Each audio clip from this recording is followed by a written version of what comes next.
साथ प्रोफेसर मनवानी के साथ क्या किसी यात्रा में गए हैं या संगोष्ठी मैं में कोई प्रोफेसर मनवानी जी के साथ अनेक यात्राओं में गया हूँ।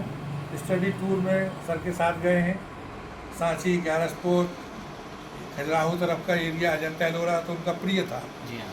क्योंकि वो आर्किटेक्चर के विशेषज्ञ थे और वास्तुकला के विभिन्न रूप दिखाने के लिए वो सांची, ग्यारसपुर से टूर शुरू करते थे। वो अजंता एलोरा पे एंड पॉइंट करते थे। जी हाँ। और आखिरी में मुंबई भ्रमण करके वो एलिफेंटा भी दिखाते थे। तो समग्र वास्तुकला, आर्किटेक्चर वो बच्चों को समझा देते थे कि जीवन में उन्हें किसी प्रकार का मंदिर वास्तु हो, गुफा वास्तु हो, स्वतंत्र वास्तु हो, किसी प्रकार से वो अछूते न रहें। तो जब एमए के बाद अपने फील्ड में जाएं तो वो पूर्ण रूप से कला और वास्तुकला में सक्षम रहें। ये उनकी मतलब गहरी सोच थी जिसके लिए वो समर्पित थे।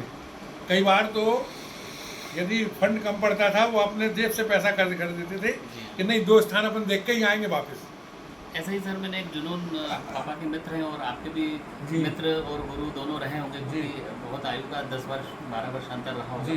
प्रोफेसर विवेक दत्त झा, तो उन्होंने भी थिएटर के क्षेत्र में, सागर में रंगमंच के क्षेत्र में भी उन्होंने युवाओं की रुचि जगाई। वो खुद भी थिएटर से जुड़े थे। तो उनके साथ का कोई संस्करण हो तो मुझे आप शेयर कीजिए। झा साहब के साथ तो अनेक यात्राएं की, उत्तराखंड में भी साथ में रहे हैं। तो झा साहब एक बहुत जिंदा दिल, बड़े उत्साही प्रोफेसर रहे हम लोगों के, और गुरु भाई कह लें या अग्रज कह लें। उनकी एक विशेषता थी कि वो बच्चों से बहुत उनके स्तर पे हिल मिल जुल के वो समझाया करते थे। तो चाहे मनमानी साहब हों, चाहे झा साहब हों, चाहे पांडे साहब हों, ये लोग बच्चों से हिल मिल के उनको मित्रवत समझाते थे। जी जी। तो इस कारण वो बहुत प्रसिद्ध रहे हैं। कोई विद्यार्थियों पर रोब नहीं झाड़ा करते थे? नहीं, वो उनको ऐसा बताते थे मित्रवत कि जैसे अपने घर की किसी चीज़ों का हम परिचय करा रहे हैं। जी। तो जब आप मित्रवत या सहज रूप में समझाएंगे तो बच्चे के दिमाग पे अमिट छाप छूट जाती है और वो जीवन याद रहता है। कुछ चीज़ें हम लोगों की हैं, जैसे प्रोफेसर के.डी. वाजपेयी साहब के, मेरा पहला टूर था 1977 में, मल्लार में खुदाई चल रही थी। आपके प्रोफेसर मनवानी साहब भी थे, सभी लोग वहाँ थे। तो वाजपेयी साहब जैसे देखते जा रहे हैं, नोट करते जा रहे हैं, ये सरस्वती की प्रतिमा है, देखो ये वीणा हाथ में लिए हुए है, और पीछे जिनका जो प्रभामंडल है बड़ा अलंकृत है।